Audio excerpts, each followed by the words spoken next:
Download our app available from the App Store and Play Store.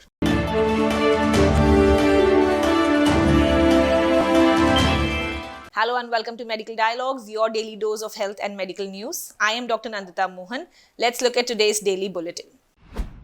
The XBB.1.16 COVID-19 variant, also known as the Arcturus, is fueling as a new surge of cases in India, US, Singapore, Australia, and many other countries. The variant was declared as a variant under monitoring by the World Health Organization in late March, considering it the most transmissible variant yet. Experts have pointed out that the new variant is especially affecting children.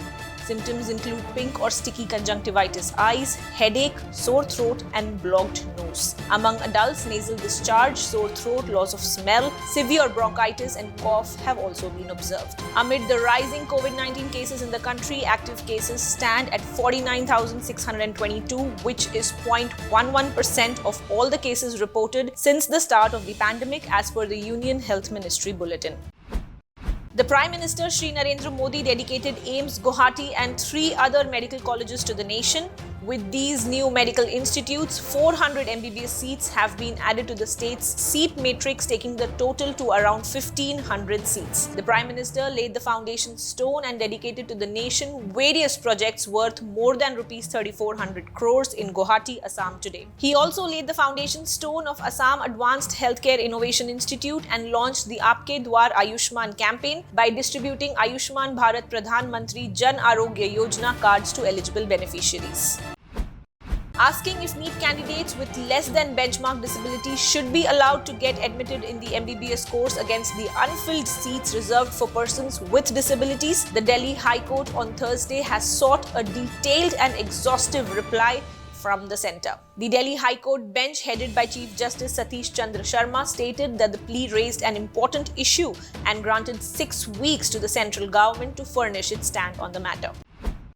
A 36-year-old female patient with severe right heart failure, secondary liver and kidney issues underwent the first ever TPVR procedure in the western Tamil Nadu region done at Sri Ramakrishna Hospital, Coimbatore recently, and now has safely got discharged. The patient had a congenital heart disease where she had a hole in her heart and a block in her pulmonary valve. She underwent open heart surgery at the age of 3, through which the hole in her heart was closed and the block in her pulmonary valve was released. The doctors belonging to the Department of Pediatric Cardiology and Adult with Congenital Heart Diseases and Pediatric Cardiac Surgery at Sri Ramakrishna Hospitals found that she was also suffering secondary liver and kidney dysfunction.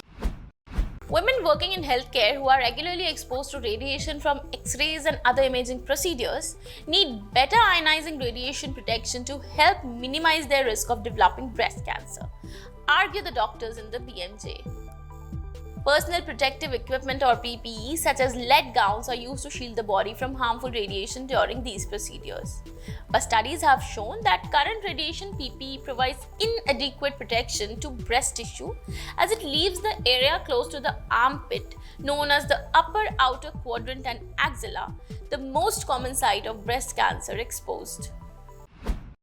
A new study to be presented at this year's European Congress of Clinical Microbiology and Infectious Diseases 2023, to be held in Copenhagen 15th to 18th April and published in The Lancet, shows that compared with standard care that included low-dose corticosteroid use, treating hypoxic COVID-19 patients needing only oxygen therapy or no breathing support with higher dose corticosteroids is associated with a 60% increased risk of death. Since May 2021, the recovery trial has evaluated the use of a higher dose of corticosteroids in this patient group.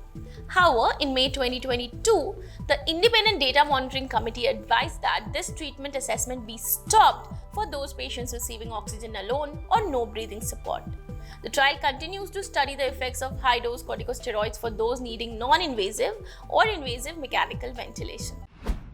The dosage of hormones in common contraceptives could be reduced by as much as 92% and still effectively suppress ovulation, according to a computational model described this week in PLOS Computational Biology.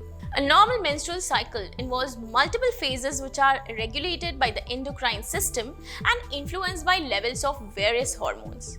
The most contraceptive approaches, including pills, injectables, and implants, involve the administration of exogenous estrogen and/or progesterone to block ovulation. the phase of the cycle in which an egg is released into the uterus. In the new study, researchers used data on hormone levels in 33 women aged 20 to 34 with normal menstrual cycles. The team developed computational models depicting the interactions between various hormone levels as well as the impacts of exogenous hormones. That's all for today. Stay tuned to Medical Dialogues for latest updates.